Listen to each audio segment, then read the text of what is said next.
Welcome student.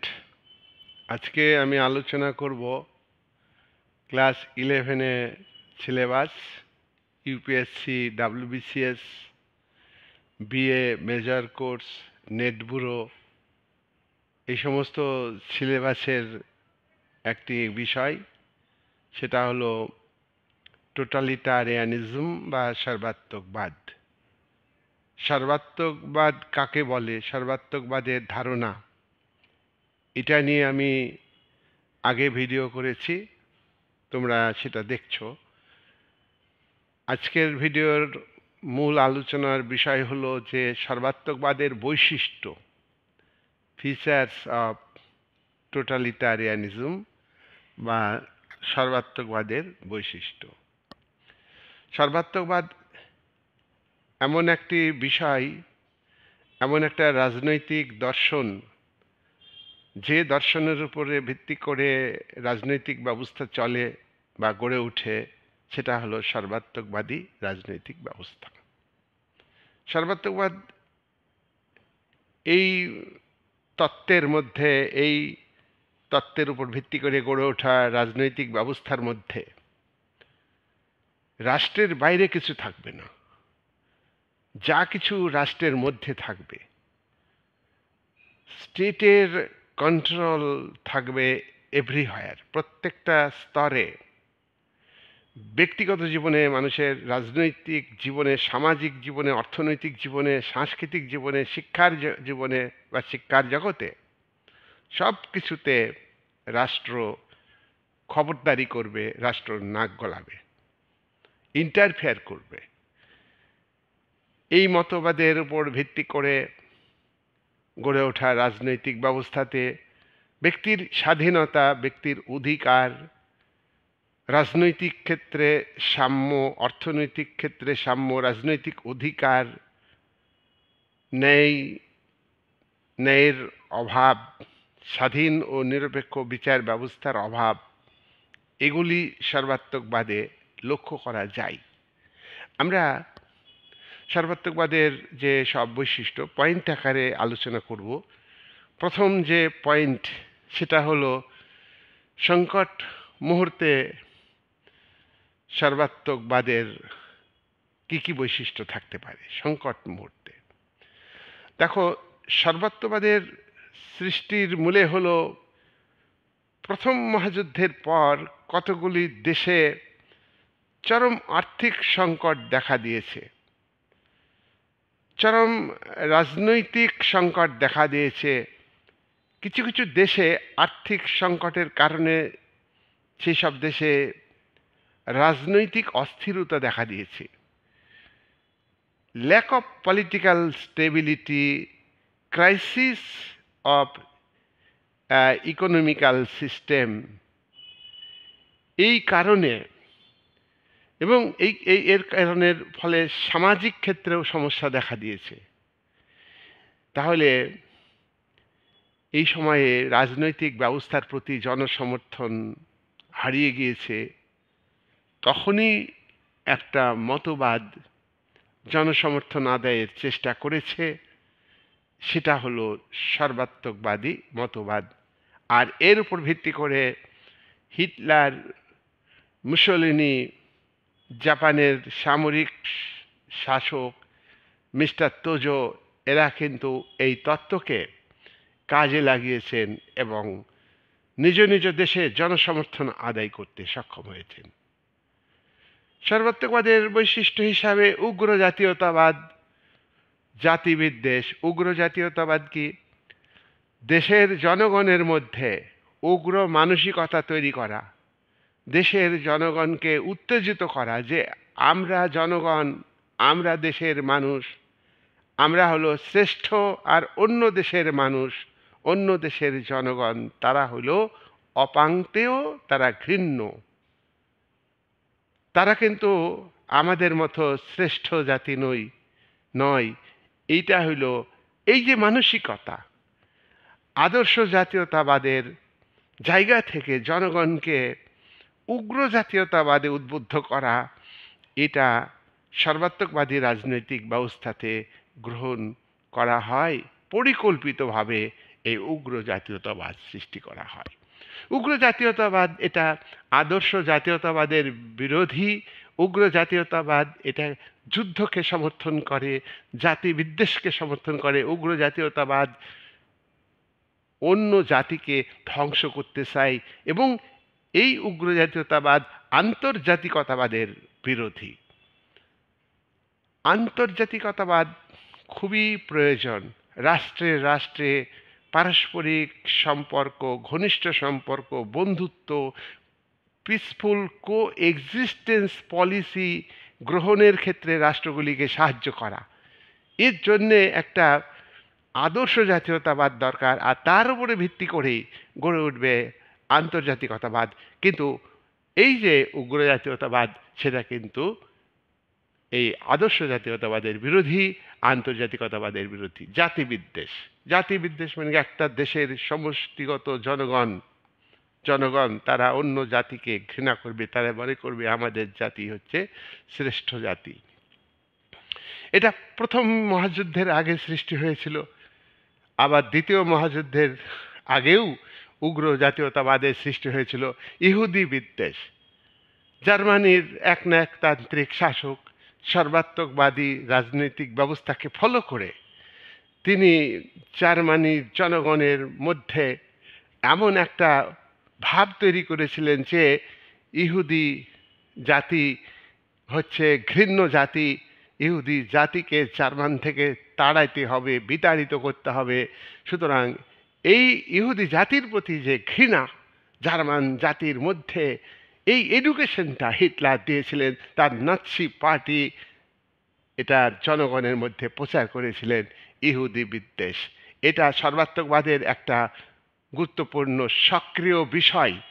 বিশুদ্ধ রক্তের তত্ত্ব, বিশুদ্ধ রক্ত জার্মানির শাসক নাৎসিবাদী হিটলার তিনি জনগণের মধ্যে প্রচার করেছিলেন যে জার্মান জাতি হলো আর্য জাতি, আর্য জাতির রক্ত হলো বিশুদ্ধ রক্ত।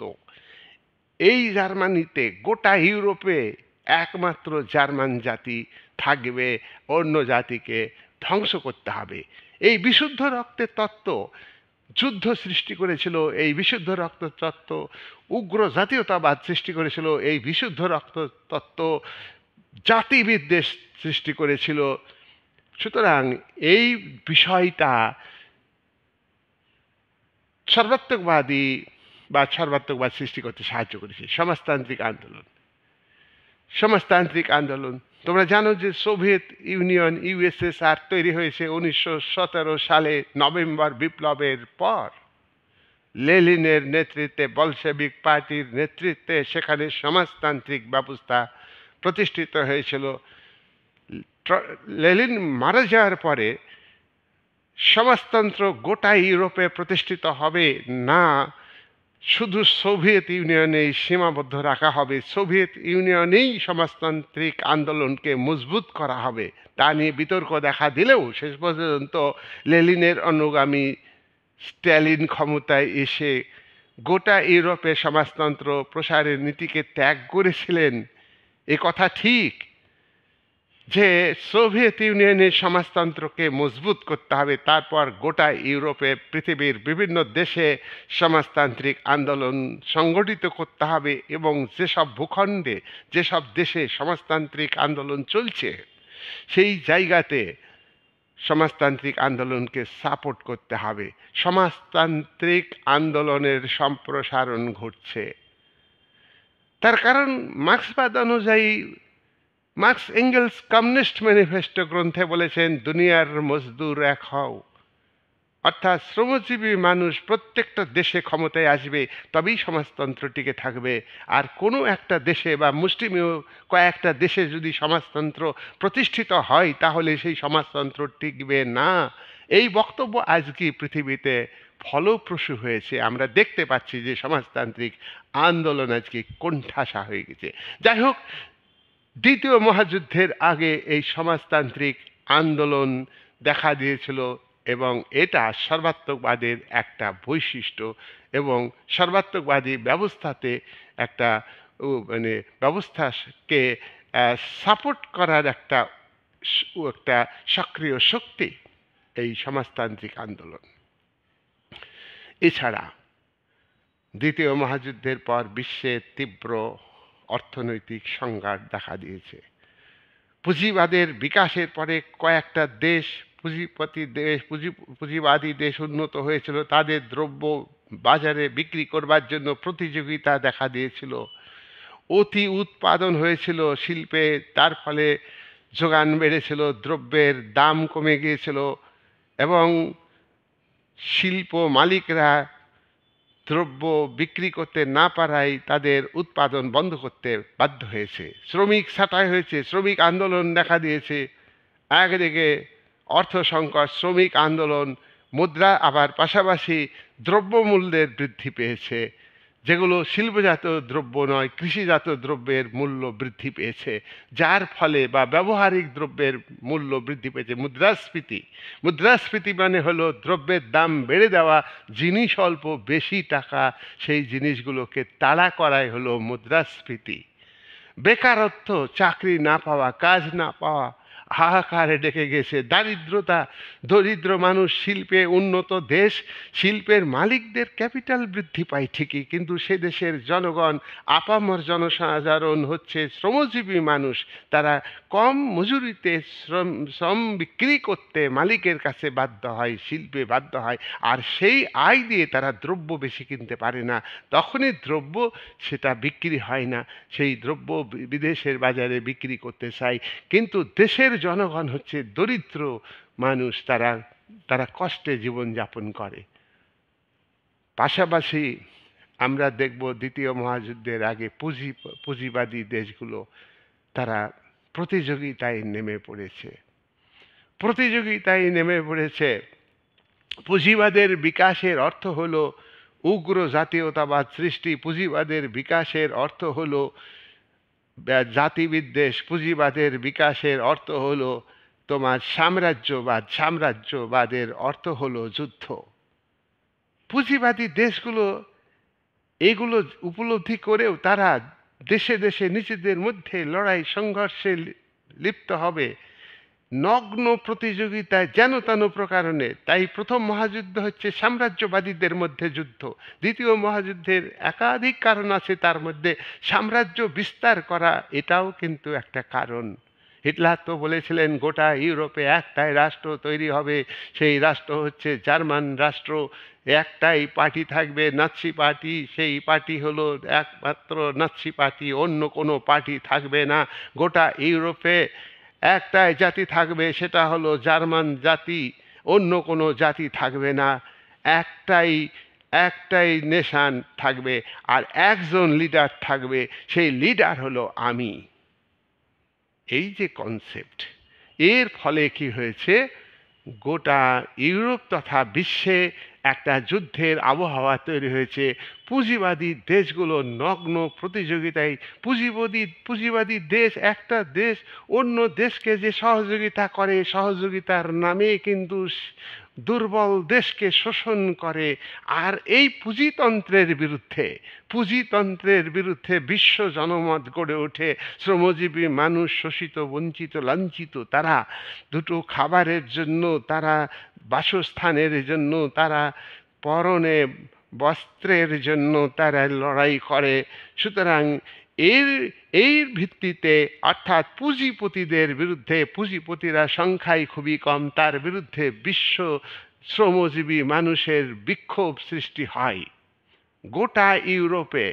আর হিটলার মুসোলিনির যে অ্যাগ্রেসিভ পাওয়ার, আক্রমণাত্মক নীতি, তার দেশের সামরিক শক্তিকে বৃদ্ধি, তার দেশের জনগণের মতামতকে গুরুত্ব না দেওয়া, স্বৈরাচারী নীতি গ্রহণ, one party dictatorship, one person dictatorship. সুতরাং এমন একটা জায়গায় দাঁড়িয়ে আমরা দেখব যে চরম একটা বৈশিষ্ট্যপূর্ণ তত্ত্ব, একটা পলিটিক্যাল ইডিওলজি, সেই পলিটিক্যাল থিওরির উপরে ভিত্তি করে গড়ে ওঠা সর্বাত্মকবাদী রাজনৈতিক ব্যবস্থা বিভিন্ন দেশে গড়ে উঠেছে। নাম্বার 2, রাষ্ট্রকেন্দ্রিক মতবাদ।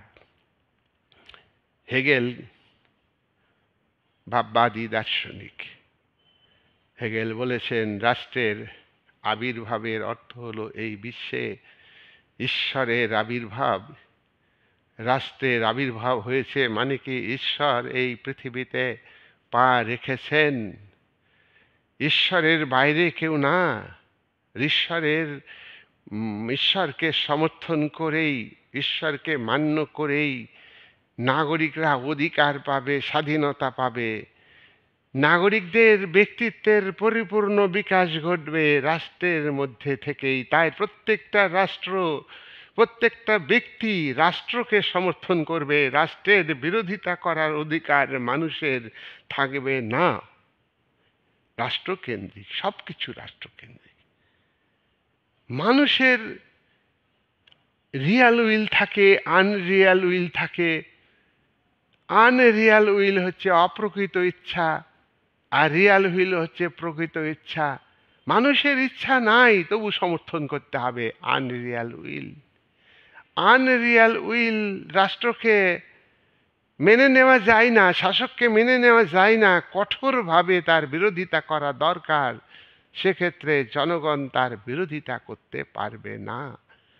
রাষ্ট্র এবং তার সরকার, রাষ্ট্রের আইনসভা যে আইন তৈরি করবে তা অপ্রতিহত, আনলিমিটেড, তা ফান্ডামেন্টাল। জনগণকে মানতেই হবে, কোনো কথা হবে না এখানে, জনগণকে মানতেই হবে। এ এ এ আনুগত্য শর্তহীন আনুগত্য। এ আনুগত্য রাষ্ট্র আমাদের কিছু দিবে, আমরা সমর্থন করব, এই ব্যাপারটাই জনগণের মধ্যে থাকবে না। এই অধিকারটাই জনগণকে দেওয়া হবে না। তাই রিয়াল উইল প্রকাশ হয় না। One party, one nation, one leader, এগুলি হচ্ছে তোমার সর্বাত্মকবাদের বৈশিষ্ট্য।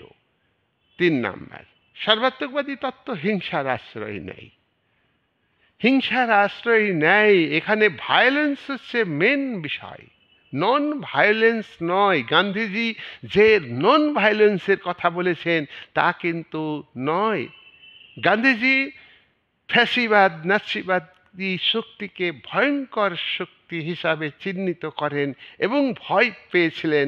সেই কারণেই তো গান্ধীজি ভারত ছাড়ো আন্দোলনের ডাক দিয়েছিলেন।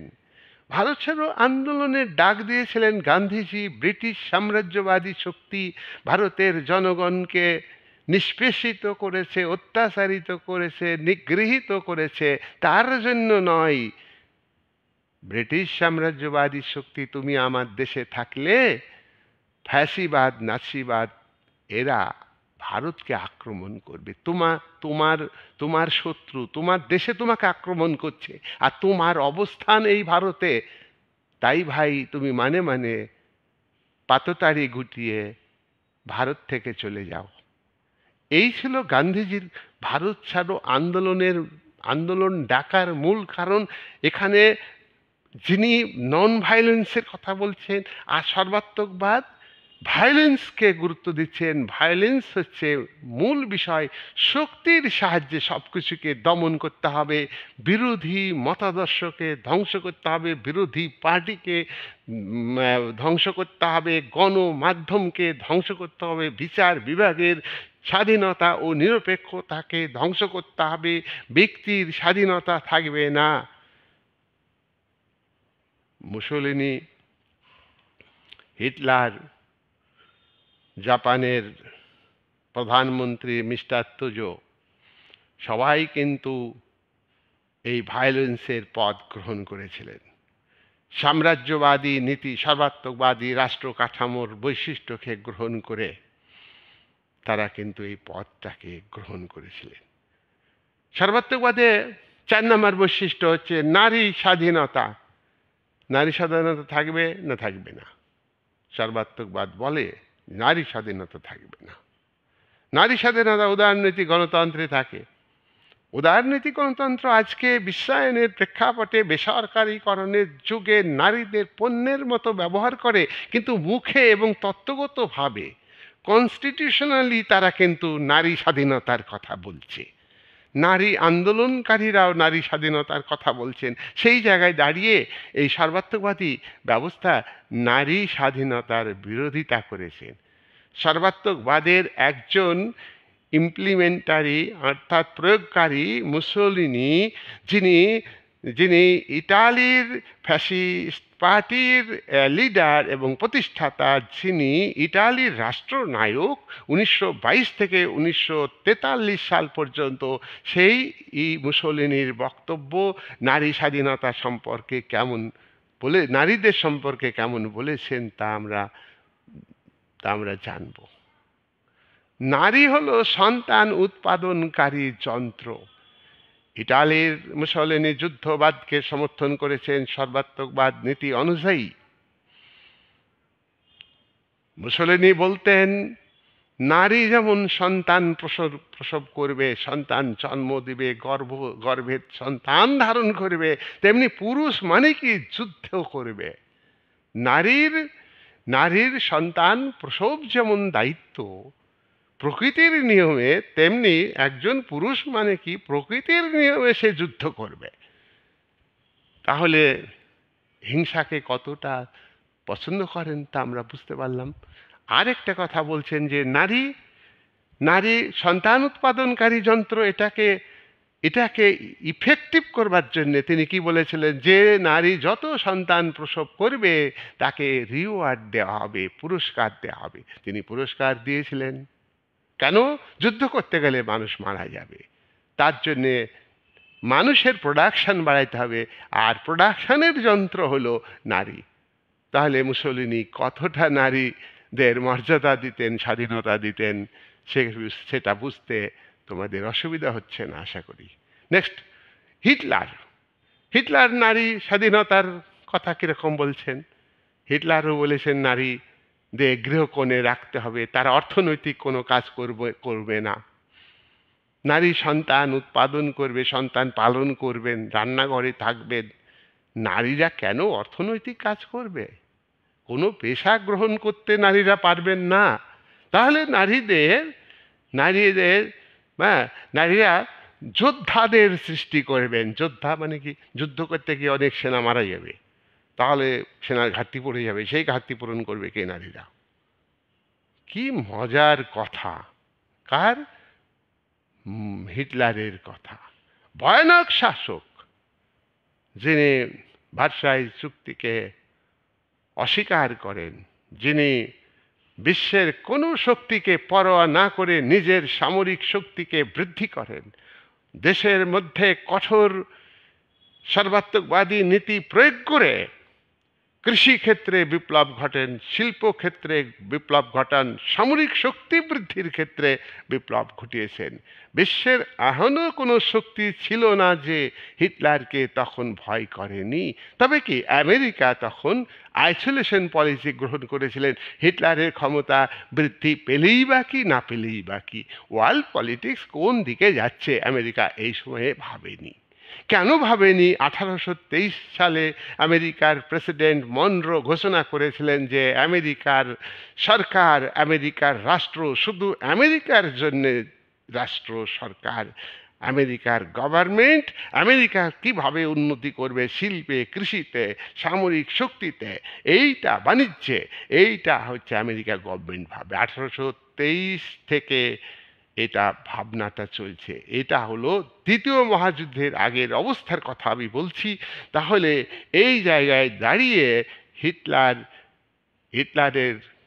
হিটলারের শক্তি বৃদ্ধিতে, সামরিক অর্থনৈতিক শক্তি বৃদ্ধিতে তাকে লাগাম ধরার মতো কোনো রাষ্ট্র নেই।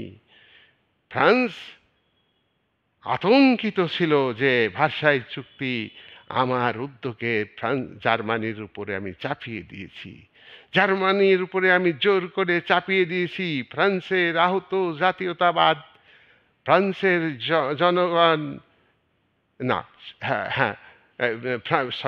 জার্মানির জনগণ আমাকে আঘাত করবেই, ফ্রান্স এটা জানতো। তাই ফ্রান্স 1919 থেকে 1939 সাল পর্যন্ত এক রাতও শান্তিতে ফ্রান্সের গভর্নমেন্ট ঘুমাতে পারেনি। তার কারণ সে জানতো আমি অন্যায় করেছি, আর এই অন্যায়ের প্রতিশোধ হিটলার নেবেই। সুতরাং সে একবার উদ্যোগ কিছুটা হলেও নিয়েছিল, যে ইংল্যান্ডকে বলেছিল যে তুমি আর আমি ওই হিটলারের বাড়বাড়ন্তকে একটু স্তব্ধ করবার চেষ্টা করি। হিটলার মুসোলিনি স্পেনের গৃহযুদ্ধে অংশগ্রহণ করে জেনারেল ফ্রাঙ্কোকে সমর্থন করছে, এখানে প্রতিরোধ করা দরকার।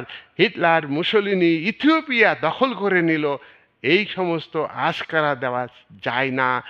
তখন ইংল্যান্ড জানতো হিটলারের ভয়ঙ্কর শক্তির কথা, হিটলারের শক্তি বৃদ্ধির কথা। ইংল্যান্ড ভয় পেয়েছিল, ফ্রান্সকে বলেছিল, না ভাই, তুমি প্রতিরোধ করতে পারো, আমি যাব না।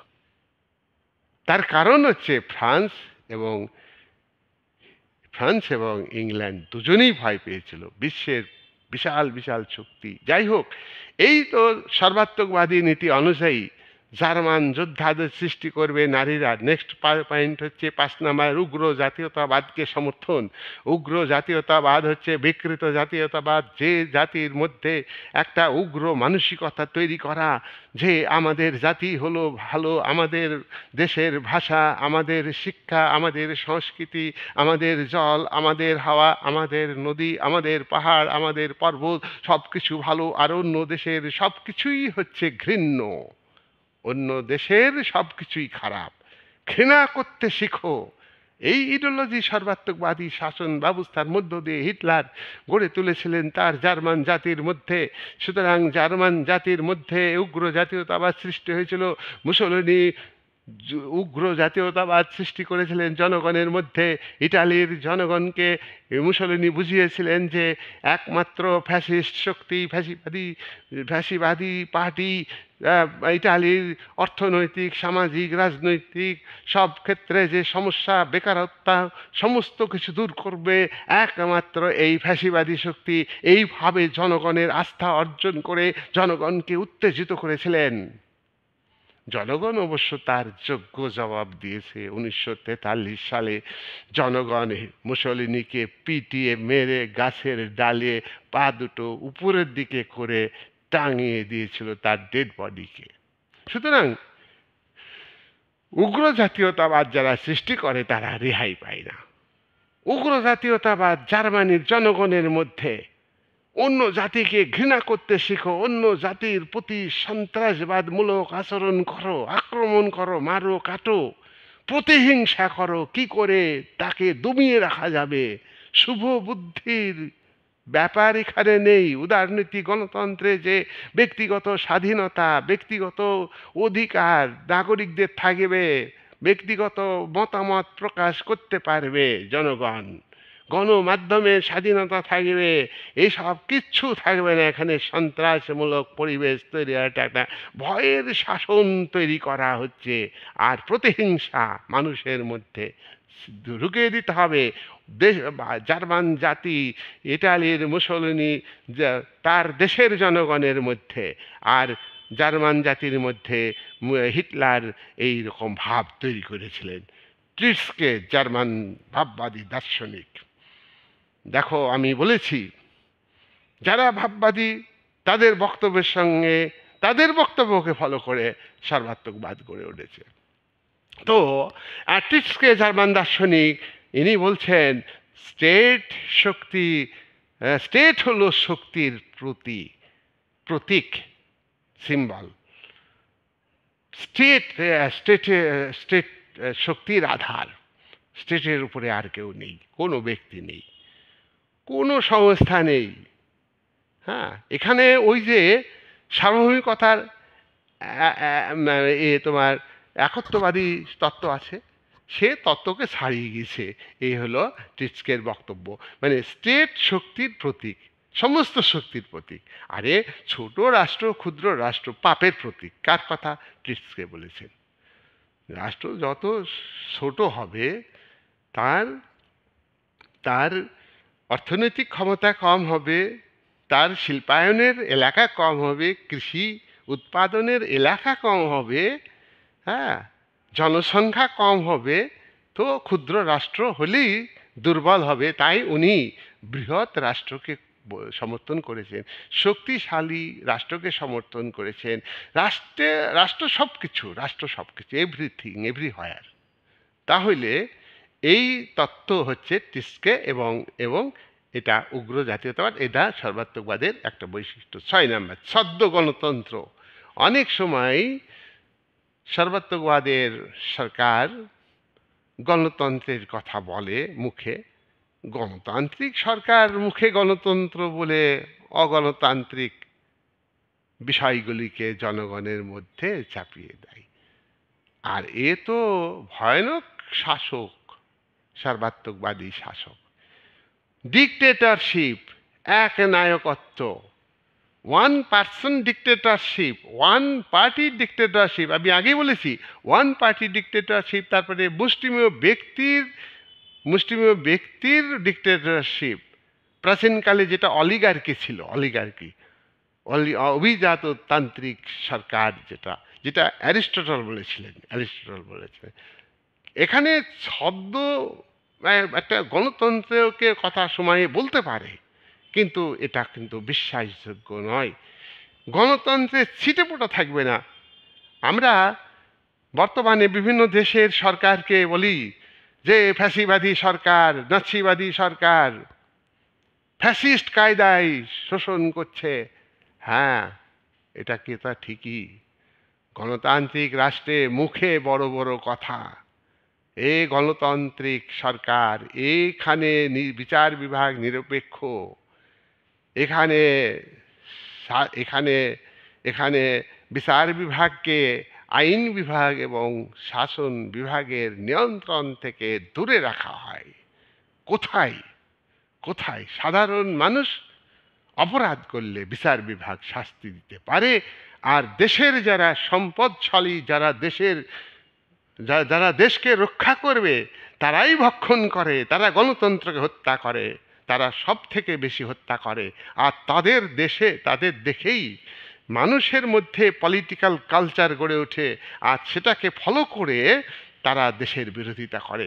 আর সাধারণ মানুষ ন্যায়ের দাবিতে, ন্যায্য অধিকারের দাবিতে আন্দোলন করলে সেটাই হয় অগণতান্ত্রিক, আর সেটাই হয় অন্যায়। কিন্তু শাসক শ্রেণী আগে বেশি গণতন্ত্রকে গলা টিপে হত্যা করে। বিচার বিভাগ কোথায় নিরপেক্ষ, কোথায় শাসন, কোথায় গণমাধ্যম নিরপেক্ষ? গণমাধ্যমকে টাকা দিয়ে কিনে ফেলে ক্ষমতাসীন সরকার, ক্ষমতাসীন দল সমস্ত। আবার ওই গণমাধ্যম, আবার নতুন বিরোধীরা যদি আবার ক্ষমতায় আসে, তারা কিনে। আজকে আমেরিকার যে গণতন্ত্র, যে ডেমোক্রেটিক পার্টি এবং রিপাবলিকান পার্টি, শুধু বোতলের মদ চেঞ্জ হয়, এ বোতলের মদ আর এক বোতলে ভরা হয়, আবার ওই বোতল থেকে এই বোতলে আসে।